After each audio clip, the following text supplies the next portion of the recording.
சாமானிய நாயகன் தமிழக தாயமீட்க உறுதி கொண்ட ஒரு மகன். அடித்தட்ட பார்த்தவன் அரியணையும் பார்த்தவன், புரட்சி தலைவி வழி புலியனவே நடந்தவன். ஏழ வாழ வாழ வைக்க சீறி வந்த திருமகன், ஏழு கலப்ப புடிச்சு மேல ஏறி வந்த தலைமகன். ஏழ வாழ வாழ வைக்க சீறி வந்த திருமகன், ஏழு கலப்ப புடிச்சு மேல ஏறி வந்த தலைமகன்.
வளர்ச்சிய கொடுத்தோமே சுரண்ட நினைக்கல, புரட்சி தலைவரோட தர்ம மறக்கல.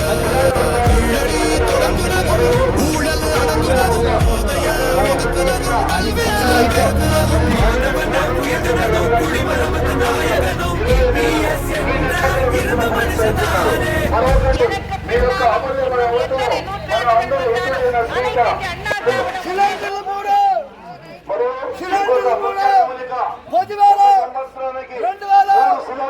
ఉచితంగా ఇవ్వబోతున్నారు.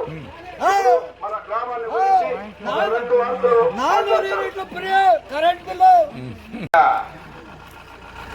మన గోపురపల్లి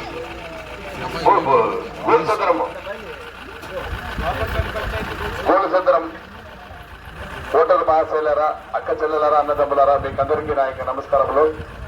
ఈరోజు రాబో 23/4/2026 జరగబో శాసనసభ ఎన్నికల్లో మీ యొక్క పవిత్రమైన ఓటు రెండాకలకు వేసి మన నరేంద్ర మోడీ గారి ఆశీస్సులతోనూ, మన అన్న ఎడపాడి గారి ఆశీస్సులతోనూ మీ ముందు ఇక్కడ విచ్చేసినాను. మీ యొక్క పవిత్రమైన ఓటు రెండాకలకు వేసి గెలిపించండి. వీళ్ళు ఇద్దరు సహకారంతో ఈ తమిళనాడులో ఉన్నటువంటి ఒక కుటుంబం పరిపాలన చేస్తూ ఉన్నటువంటి ఒక ప్రజల నమ్మక ద్రోహంతో పరిపాలన చేస్తూ ఉన్నటువంటి, ప్రజలను నమ్మించి మోసం చేస్తూ పరిపాలన చేస్తూ ఉన్నటువంటి, ఈ రాష్ట్రాన్ని దోచుకుతూనే పరిపాలన చేస్తున్నటువంటి, ఈ రాష్ట్రంలో అప్పులు భూములు కూరుకుపోయే మాదిరిగా చేసినటువంటి ఈ యొక్క పరిపాలనని, మరి ఇమిడియట్ కుటుంబ పరిపాలనని, అదే మాదిరిగా ఈ రాష్ట్రంలో అనేక ఎక్కడా లేనన్ని మర్డర్లు, ఎక్కడా లేనన్ని రేపులు, ఎక్కడా లేనన్ని అప్పు, ఎక్కడా లేని డ్రగ్స్ ఎంత అమ్ముతాడు రాష్ట్రం అంటే ఇది. ఇక్కడ మహిళలకు భద్రత లేదు, దేశంలో శాంతి భద్రత లేదు. అదే మాదిరిగా ఈ రాష్ట్రంలో ఎక్కడ అభివృద్ధి శూన్యమని తెలియజేసుకుంటూ